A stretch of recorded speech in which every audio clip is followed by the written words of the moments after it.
Praise the Lord. Isho മിശിഹായ്ക്ക് സ്തുതിയായിരിക്കട്ടെ.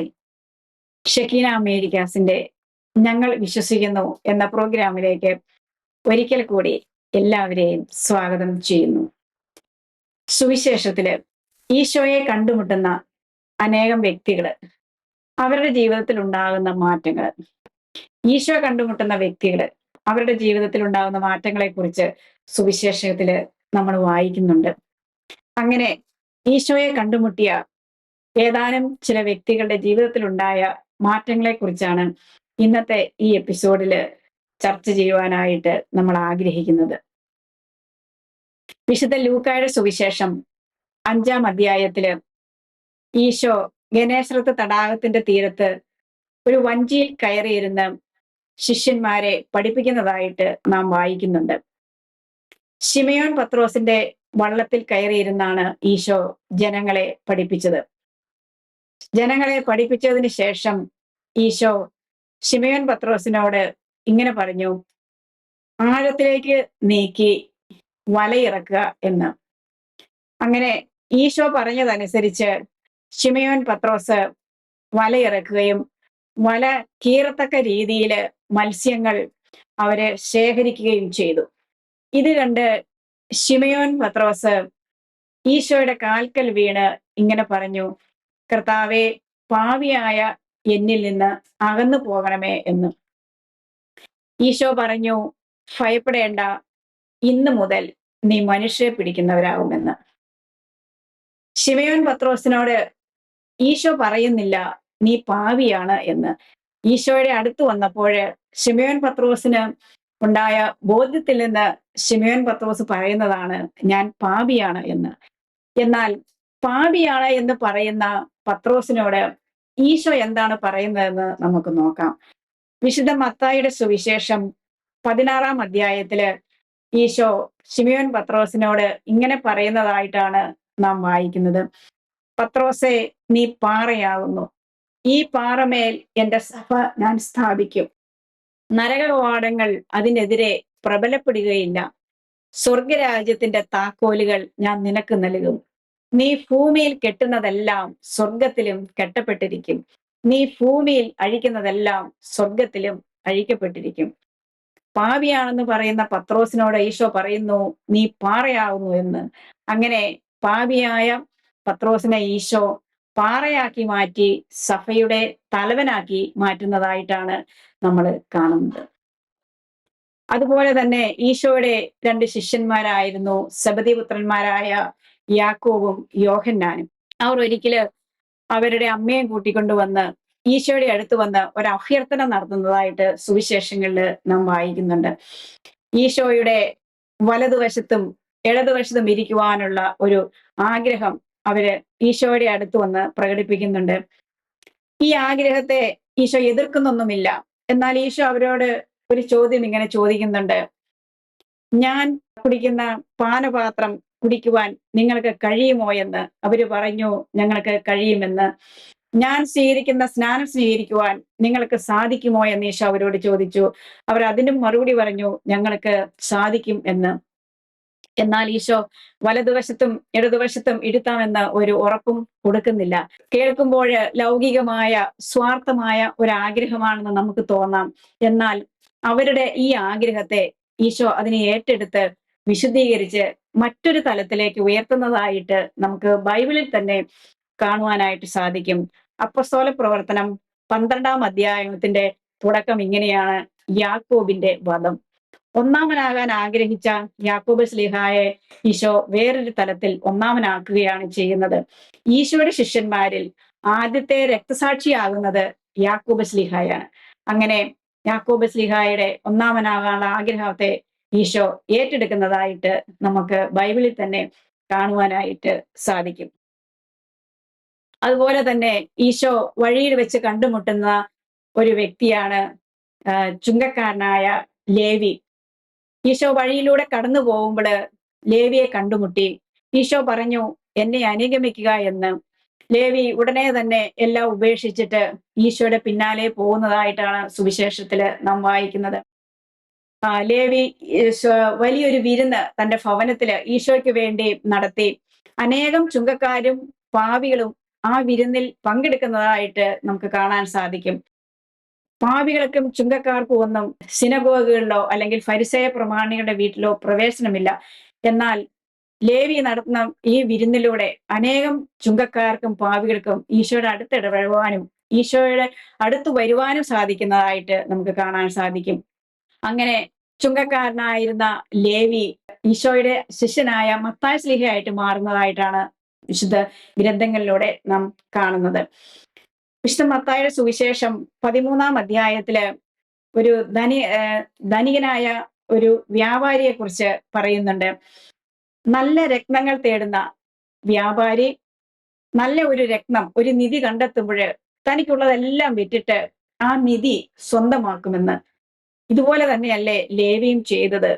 ഈശോയാകുന്ന വലിയ നിധി, ആ രത്നം കണ്ടെത്തിയപ്പോൾ ഇന്നുവരെ താൻ ചുങ്കം പിരിച്ചെടുത്ത എല്ലാ സമ്പാദ്യങ്ങളും ഉപേക്ഷിച്ചിട്ട് ആ ഈശോയാകുന്ന രത്നം, ഈശോയാകുന്ന നിധി സ്വന്തമാക്കി. അങ്ങനെ ചുങ്കക്കാരനായിരുന്ന ലേവി ഈശോയുടെ ശിഷ്യനായ മത്തായി സ്ലീഹയായി മാറി. മാത്രമല്ല, ആദ്യത്തെ സുവിശേഷം മത്തായിയുടേതാണ്. ഈശോ കണ്ടുമുട്ടുന്ന ഈശോയുടെ ശിഷ്യന്മാരായിരുന്ന വേറൊരാളാണ് വിശുദ്ധ തോമാസ് സ്ലീഹ. മരണത്തിന് ശേഷം ഈശോ ഉത്ഥാനം ചെയ്തു. ഈശോ പ്രത്യക്ഷപ്പെട്ടപ്പോൾ തോമാസ് സ്ലീഹ അവരുടെ കൂടെ ഉണ്ടായിരുന്നില്ല.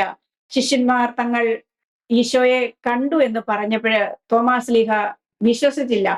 തോമാസ് സ്ലീഹ പറഞ്ഞു, അവന്റെ ആണിപ്പാടുള്ള കരങ്ങൾ ഞാൻ കാണാതെ ഞാൻ വിശ്വസിക്കത്തില്ല, അവന്റെ പാർശ്വത്തില് കൈകൾ വെക്കാതെ ഞാൻ വിശ്വസിക്കില്ല എന്ന് പറഞ്ഞു. പിന്നീട് ഈശോ അവരെല്ലാവരും തോമാസ് സ്ലീഹായും ഉണ്ടായിരുന്നപ്പോൾ അവർക്ക് പ്രത്യക്ഷപ്പെട്ടു. ഈശോ തോമാസ് സ്ലീഹായോട് പറഞ്ഞു, എന്റെ കൈകള്, ആണിപ്പാടുള്ള എന്റെ കൈകള് നീ കാണുക എന്ന് പറഞ്ഞ് തോമാസ് സ്ലീഹായ്ക്ക് സ്വന്തം കൈകള് ഈശോ കാണിച്ചു കൊടുക്കുന്നുണ്ട്. അതുപോലെ നിന്റെ കരങ്ങള് എന്റെ പാർശ്വത്തിൽ വെക്കുക എന്നും പറഞ്ഞ് സ്വന്തം പാർശ്വത്തില് തോമാസ് സ്ലീഹയുടെ കൈകൾ വെക്കുന്നതായിട്ടും യോഹന്നാന്റെ സുവിശേഷത്തില് നമ്മൾ വായിക്കുന്നുണ്ട്. തോമാസ് സ്ലീഹ ഇങ്ങനെ പറഞ്ഞു, എന്റെ കർത്താവേ, എന്റെ ദൈവമേ എന്ന് പറഞ്ഞുകൊണ്ട് തന്റെ വിശ്വാസം, ഈശോയിലുള്ള തന്റെ വിശ്വാസം ഉറക്കെ പ്രഖ്യാപിക്കുന്നതായിട്ടാണ് നാം സുവിശേഷത്തില് വായിക്കുന്നത്. ഈശോ തോമാസ് സ്ലീഹായോട് പറഞ്ഞു, നീ കണ്ടതുകൊണ്ട് വിശ്വസിച്ചു, എന്നാൽ കാണാതെ വിശ്വസിക്കുന്നവർ ഭാഗ്യവാന്മാരെന്ന്. അങ്ങനെ തോമാസ് സ്ലീഹ നമ്മുടെ കൊച്ചു കേരളത്തിൽ വരികയും ഈശോയെ കാണാതെ അനേകരെ ഈശോയിലേക്ക് അടുപ്പിക്കുകയും ചെയ്തത് തോമാസ് സ്ലീഹ ഈ കേരളത്തിൽ വന്നതുകൊണ്ടാണ്. ഇന്ന് ഏറ്റവും കൂടുതൽ ധ്യാന സെന്ററുകൾ ഉള്ളത് നമ്മുടെ കൊച്ചു കേരളത്തിൽ നിന്നാണ്. ഏറ്റവും കൂടുതൽ വചനപ്രഘോഷണം നടക്കുന്നത് നമ്മുടെ ഭാഷയായ മലയാളത്തിലാണ്. ഇതെല്ലാം ഈശോയെ കാണാതെ വിശ്വസിക്കുവാനുള്ള കൃപ നമുക്ക് ഓരോരുത്തർക്കും കിട്ടിയത് തോമാസ് സ്ലീഹായിലൂടെയാണ്. ഈശോയെ കണ്ടുമുട്ടിയ വേറൊരു വ്യക്തിത്വമാണ് സക്കേവൂസ്. സക്കേവൂസിന് ഈശോയെ കാണണമെന്ന് ആഗ്രഹമുണ്ടായിരുന്നു. പക്ഷേ പൊക്കം കുറവായിരുന്നത് കൊണ്ട് ജനക്കൂട്ടത്തിന്റെ ഇടയിലൂടെ നടന്ന് കാണുവാൻ സാധിക്കില്ല എന്ന് മനസ്സിലാക്കിയ സക്കേവൂസ് ഒരു സിക്കമൂർ മരത്തിൽ കയറിയിരുന്നു. ആ മരത്തിന്റെ താഴെ എത്തിയപ്പോൾ ഈശോ മുകളിലേക്ക് നോക്കിയിട്ട് സക്കേവൂസിനോട് പറഞ്ഞു, സക്കേവൂസെ, വേഗം ഇറങ്ങി വരിക, എനിക്ക് ഇന്ന് നിന്റെ ഭവനത്തിൽ താമസിക്കേണ്ടിയിരിക്കുന്നു എന്ന്. സക്കേവൂസ് ഒത്തിരി സന്തോഷത്തോടെ ഈശോയെ അവന്റെ സക്കേവൂസിന്റെ ഭവനത്തിൽ സ്വീകരിച്ചു. വലിയൊരു വിരുന്ന് സക്കേവൂസ് ഈശോയ്ക്ക് വേണ്ടി നടത്തി. അനേകം ചുങ്കക്കാരും പാവികളും ആ വിരുന്നിൽ പങ്കെടുത്തു. അനേകം ചുങ്കക്കാർക്കും പാവികൾക്കും ഈശോയുടെ അടുത്ത് വരാനും അനുഗ്രഹങ്ങൾ പ്രാപിക്കുവാനും സക്കേവൂസ് ഒരവസരം ഉണ്ടാക്കി കൊടുത്തു. മാത്രമല്ല, ആ വിരുന്നിനിടയിൽ വെച്ച് സക്കേവൂസ് ഇങ്ങനെ പറഞ്ഞു, ഞാന് എന്റെ സ്വത്തിന്റെ പകുതി ദരിദ്രർക്ക് ദാനം ചെയ്യുന്നു. ആരുടെയെങ്കിലും വക വഞ്ചിച്ചെടുത്തിട്ടുണ്ടെങ്കിൽ അതിന്റെ 4 ഇരട്ടിയായി തിരിച്ചു കൊടുക്കുകയും ചെയ്യുന്നു എന്ന്. ഈശോ സക്കേവൂസിനോട് പറയുന്നില്ല, നീ നിന്റെ സമ്പത്തിന്റെ പകുതി ദരിദ്രർക്ക് ദാനം ചെയ്യണമെന്ന്. അങ്ങനെ നാം സുവിശേഷത്തിൽ വായിക്കുന്നില്ല. അതുപോലെ തന്നെ നീ വഞ്ചകനാണ്, നീ പറ്റിച്ചെടുത്തിട്ടുണ്ട്, അതിന്റെ എല്ലാം 4 ഇരട്ടി തിരിച്ചു കൊടുക്കേണ്ട സമയമാണ് ഇപ്പോൾ എന്നും ഈശോ സക്കേവൂസിനോട് പറയുന്നതായിട്ട് നമ്മൾ വായിക്കുന്നില്ല. എന്നാൽ ഈശോയുടെ അടുത്ത് വന്നിരുന്നപ്പോൾ തന്റെ കുറവുകള് സ്വയം ബോധ്യപ്പെട്ട സക്കേവൂസ് തന്നെയാണ് ഇങ്ങനെയെല്ലാം പറയുന്നത്. അങ്ങനെ ഈശോ പറഞ്ഞു, ഇന്ന് ഈ ഭവനത്തിന് രക്ഷ കൈവന്നിരിക്കുന്നു എന്ന്. മത്തായിയുടെ സുവിശേഷം 1-ാം അധ്യായം 21-ാം വചനത്തിൽ ഇങ്ങനെയാണ് നാം വായിക്കുന്നത്, തന്റെ ജനത്തെ അവന്റെ പാപങ്ങളിൽ നിന്ന് അവൻ രക്ഷിക്കും. ഈ വാഗ്ദാനം ഈ രക്ഷയാണ് സക്കേവൂസിന് അനുഭവിക്കുവാനായിട്ട് ഈശോയുടെ അടുത്ത് വന്നപ്പോൾ സക്കേവൂസിന് അനുഭവിക്കുവാൻ സാധിച്ചത്. ഈശോ കണ്ടുമുട്ടിയ വേറൊരു വ്യക്തിത്വമാണ് സമരിയാക്കാരി സ്ത്രീ. സമരിയാക്കാരി നട്ടുച്ചയ്ക്ക് വെള്ളം കോരാനായിട്ട് യാക്കോബിന്റെ കിണറ്റിൻകരയിൽ വന്നപ്പോൾ ആ കിണറ്റിന്റെ കരയിൽ ക്ഷീണിച്ചിരിക്കുന്ന ഈശോയെയാണ് കണ്ടത്.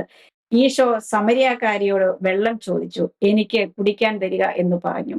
സമരിയാക്കാരി പറഞ്ഞു, കിണറ് ആഴമുള്ളതാണ്, വെള്ളം കോരാനായിട്ട് പാത്രവുമില്ല, മാത്രമല്ല നീ ഒരു യഹൂദനുമാണ്, പിന്നെ ഞാൻ എങ്ങനെ നിനക്ക് വെള്ളം തരും? ഈശോയിൽ നിന്ന് അകന്നു പോകാൻ ശ്രമിക്കുന്ന ഒരു സമരിയാക്കാരിയാണ് നാം സുവിശേഷത്തിൽ കാണുന്നത്. എന്നാൽ ഈശോ അവളോട് പറഞ്ഞു, ഞാൻ തരുന്ന വെള്ളം കുടിച്ചാല് നിനക്ക് ഒരിക്കലും ദാഹിക്കുകയില്ല എന്ന്. അത് കേട്ടപ്പോൾ അവൾക്ക് ഇൻട്രസ്റ്റ് ആയി. ഈശോയോട് കൂടുതൽ സംസാരിക്കുവാനായിട്ട് അവൾ ആഗ്രഹിച്ചു, ഈശോയോട് കൂടുതൽ അടുക്കുവാൻ ആഗ്രഹിച്ചു. ആ വെള്ളം എനിക്ക് തരിക, അങ്ങനെയാണെങ്കിൽ എനിക്ക് ഒരിക്കലും ദാഹിക്കുകയില്ലല്ലോ, വെള്ളം കോരാനായിട്ട് വീണ്ടും ഇവിടെ വരണ്ടല്ലോ എന്ന് അവൾ ഈശോയോട് പറഞ്ഞു. വരാനിരിക്കുന്ന ക്രിസ്തുവാണ് താനെന്ന് ഈശോ സമരിയാക്കാരിക്ക് വെളിപ്പെടുത്തിയപ്പോൾ സമരിയാക്കാരി ആ കുടം അവിടെ വെച്ചിട്ട്, വെള്ളം കോരാമെന്ന ആ കുടം അവിടെ ഒരു പ്രതീകമാണ്, ആ കുടം അവൾ എടുക്കുന്നില്ല. കുടം അവിടെ വെച്ചിട്ട് പട്ടണത്തിലേക്ക് സമരിയാക്കാരി പോയി. ആ പട്ടണത്തിലുള്ള അനേകരെ ഈശോയുടെ അടുത്തേക്ക് കൊണ്ടുവന്നു. വരാനിരിക്കുന്ന മിശിഹായെ ഞാൻ കണ്ടു എന്ന് പറഞ്ഞുകൊണ്ട് സമരിയാക്കാരി അനേകരെ ഈശോയുടെ അടുത്തേക്ക് കൊണ്ടുവരുന്നതായിട്ടാണ് വിശുദ്ധ യോഹന്നാന്റെ സുവിശേഷം 4-ാം അധ്യായത്തിൽ നാം വായിക്കുന്നത്. അനേകര് ഈശോയുടെ അടുത്ത് വന്നു. ഈശോയിൽ നിന്നുള്ള രക്ഷ, അവൻ തന്റെ ജനത്തെ തന്റെ പാപത്തിൽ നിന്ന് മോചിപ്പിക്കും എന്നുള്ള രക്ഷ സ്വീകരിക്കുവാനായിട്ട് അനേകം സമരിയാക്കാർക്ക് സാധിച്ചു. അവരുടെ നിർബന്ധം മൂലം 2 ദിവസം അവിടെ താമസിച്ചിട്ട് ദൈവരാജ്യത്തെ കുറിച്ച് പ്രസംഗിച്ചിട്ടാണ് ഈശോ ആ പട്ടണത്തിൽ നിന്നും തിരികെ പോകുന്നത്. എന്നാൽ ഈശോയുടെ അടുത്ത് വന്ന എല്ലാവർക്കും ഇതുപോലെയുള്ള മാറ്റങ്ങള് സംഭവിക്കുന്നതായിട്ട് നമ്മൾ കാണുന്നില്ല. രാത്രിയിൽ ഈശോയുടെ അടുത്ത് വന്ന ഒരു പരിസയനാണ് നിക്കോദേമോസ്. യഹൂദ പ്രമാണിയുമായിരുന്നു. പക്ഷെ പകൽ വെളിച്ചത്തില് ഈശോയുടെ അടുത്ത് വരുവാനുള്ള ഒരു ധൈര്യം ആ യഹൂദ പ്രമാണിക്ക് ഉണ്ടായിരുന്നില്ല. അയാൾ വന്നതുപോലെ തന്നെ തിരിച്ചുപോയി. അയാളുടെ ജീവിതത്തിൽ മാറ്റങ്ങൾ ഉണ്ടോ എന്ന് നമുക്ക് അറിഞ്ഞുകൂടാ. അതുപോലെ തന്നെ ഫരിസേയരും നിയമജ്ഞരും അവർക്ക് ഈശോയുടെ അടുത്ത് നിന്ന് ആ രക്ഷ സ്വീകരിക്കുന്നതായിട്ട് കാണാൻ സാധിച്ചില്ല.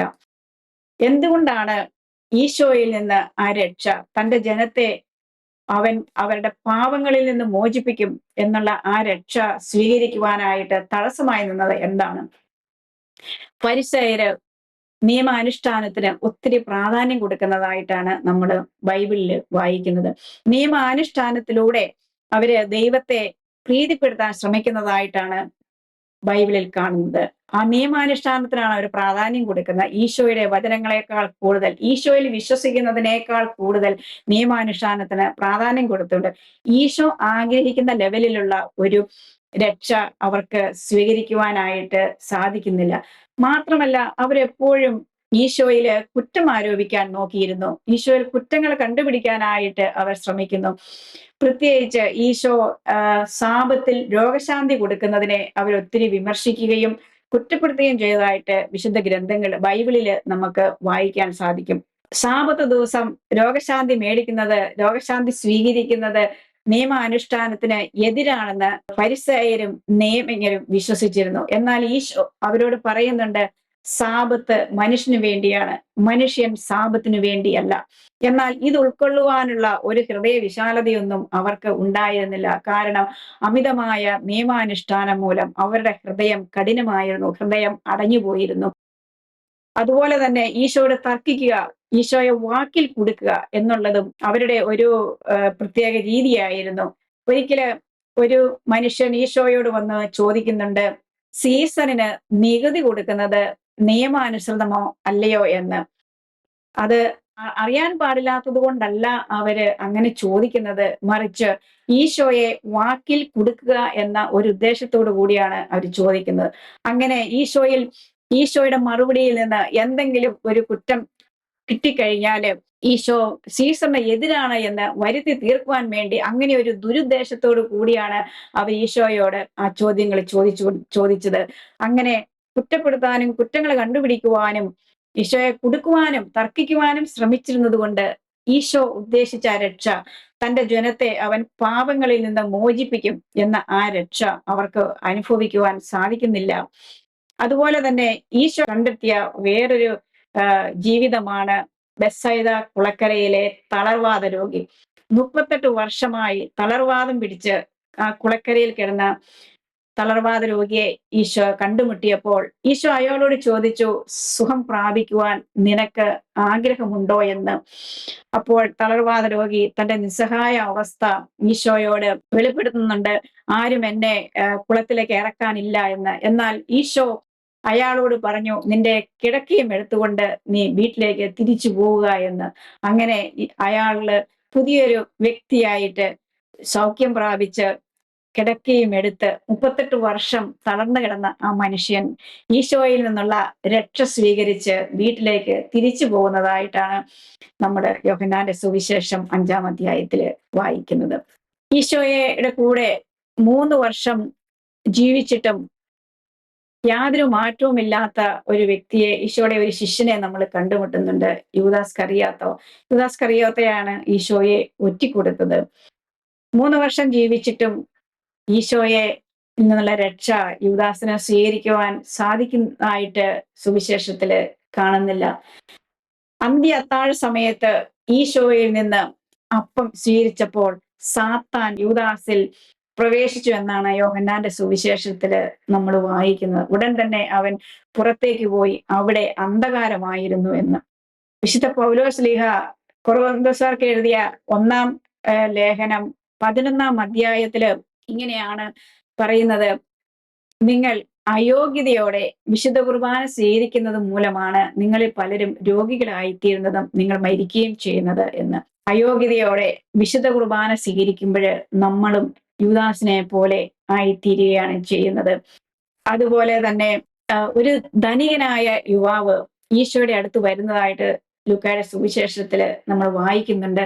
ധനികനായ യുവാവ് ഈശോയുടെ അടുത്ത് വന്നിട്ട് ഇങ്ങനെ ചോദിക്കുന്നുണ്ട്, നല്ലവനായ ഗുരു, ദൈവരാജ്യത്തിൽ പ്രവേശിക്കുവാൻ ഞാൻ എന്ത് ചെയ്യണമെന്ന്. ഈശോ പറഞ്ഞു, നിയമങ്ങളെല്ലാം നീ അനുസരിക്കണം.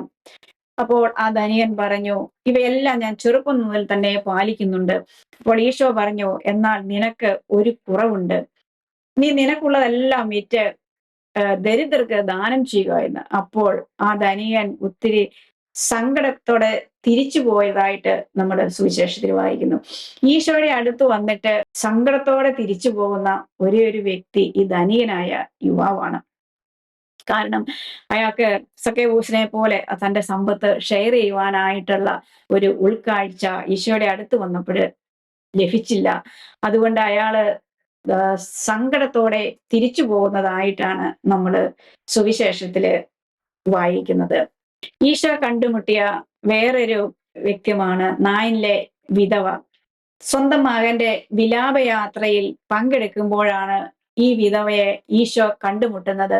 ഒരേ ഒരു മകൻ മരിച്ച സങ്കടത്തിലായിരുന്ന ആ വിധവയോട് ഈശോയ്ക്ക് അനുകമ്പ തോന്നുകയും ഈശോ ആ ശവമഞ്ചത്തിന്റെ അടുത്ത് വന്ന് ശവമഞ്ചത്തിൽ തൊട്ടുകൊണ്ട്, യുവാവെ എഴുന്നേൽക്കുക എന്ന് പറഞ്ഞുകൊണ്ട് ആ യുവാവിനെ ഉയർപ്പിക്കുകയും സ്വന്തം അമ്മയ്ക്ക് തിരിച്ചു കൊടുക്കുകയും ചെയ്യുന്നതായിട്ട് നാം സുവിശേഷത്തിൽ വായിക്കുന്നു. അങ്ങനെ സങ്കടത്തോടെ വിലാപയാത്രയ്ക്ക് പോയ ആ അമ്മ സന്തോഷത്തോടെ സ്വന്തം മകനെ ജീവിതത്തിലേക്ക് തിരിച്ചു കിട്ടി പുതിയൊരു വ്യക്തിയായി തിരിച്ചു പോകുന്നതായിട്ടാണ് നമുക്ക് സുവിശേഷത്തിൽ വായിക്കാൻ സാധിക്കുന്നത്. അതുപോലെ തന്നെ ഫരിസയരും നിയമജ്ഞർക്കും പാപബോധം ഇല്ലായിരുന്നത് കൊണ്ട് ഈശോയിൽ നിന്നുള്ള രക്ഷ, തന്റെ ജനത്തെ അവൻ അവരുടെ പാപങ്ങളിൽ നിന്ന് മോചിപ്പിക്കും എന്ന രക്ഷ സ്വീകരിക്കുവാൻ ഉൾക്കൊള്ളുവാൻ സാധിച്ചില്ല. ലൂക്കയുടെ സുവിശേഷം 18-ാം അധ്യായത്തില് ഒരു ഫരിസയനും ചുങ്കക്കാരനും ദേവാലയത്തിൽ പ്രാർത്ഥിക്കാൻ പോകുന്നതായിട്ട് ഈശോ പറയുന്നുണ്ട്. ഫരിസേയൻ എല്ലാത്തിനും നന്ദി പറഞ്ഞു. ആഴ്ചയിൽ 2 ദിവസം ഉപവസിക്കുന്നതിനെ ഓർത്ത് നന്ദി പറഞ്ഞു. എല്ലാ ദിവസവും പ്രാർത്ഥിക്കുന്നതിനെ ഓർത്ത് ഫരിസേയൻ നന്ദി പറഞ്ഞു. എല്ലാത്തിൻ്റെയും ദശാംശം കൊടുക്കുന്നതിനെ ഓർത്ത് ഫരിസേയൻ നന്ദി പറഞ്ഞു. എന്നാൽ ചുങ്കക്കാരനാകട്ടെ തല ഉയർത്തി നോക്കാൻ പോലും സാധിക്കാതെ, ദൈവമേ, പാപിയായ എന്നിൽ കനിയണമേ എന്ന് പ്രാർത്ഥിച്ചു. ആ ചുങ്കക്കാരൻ ഈ ഫരിസയനേക്കാൾ നീതീകരിക്കപ്പെട്ടവനായി തിരിച്ചുപോയി എന്നാണ് ഈശോ പറയുന്നത്. ആഴ്ചയിൽ 2 ദിവസം ഉപവസിക്കാത്ത ചുങ്കക്കാരൻ ഉപവസിക്കുന്ന ഫരിസയനേക്കാൾ നീതീകരിക്കപ്പെട്ടവനായി. ഒന്നിന്റെയും ദശാംശം കൊടുക്കാത്ത ഈ ചുങ്കക്കാരൻ എല്ലാത്തിന്റെയും ദശാംശം കൊടുക്കുന്ന ഫരിസയനേക്കാൾ നീതീകരിക്കപ്പെട്ടവരായി എന്ന് ഈശോ പറയുന്നു. എല്ലാ ദിവസവും പ്രാർത്ഥിക്കുന്ന ഫരിസയനേക്കാൾ ഒരിക്കലും പ്രാർത്ഥിക്കാത്ത ചുങ്കക്കാരൻ നീതീകരിക്കപ്പെട്ടവനായി എന്ന് ഈശോ പറയുന്നു. എന്തുകൊണ്ടാണ് ഈശോ അങ്ങനെ പറഞ്ഞത്? ഫരിസയൻ 2 കാര്യം മാത്രമേ അവിടെ ദേവാലയത്തിൽ പറഞ്ഞുള്ളൂ: ദൈവമേ, ഞാൻ പാപിയാണ്, എൻ്റെ മേൽ കരുണയായിരിക്കണമെന്ന്. ഈ 2 കാര്യങ്ങൾ മാത്രമാണ് ചുങ്കക്കാരനെ നീതീകരിക്കപ്പെട്ടവനായി മാറ്റിയത്.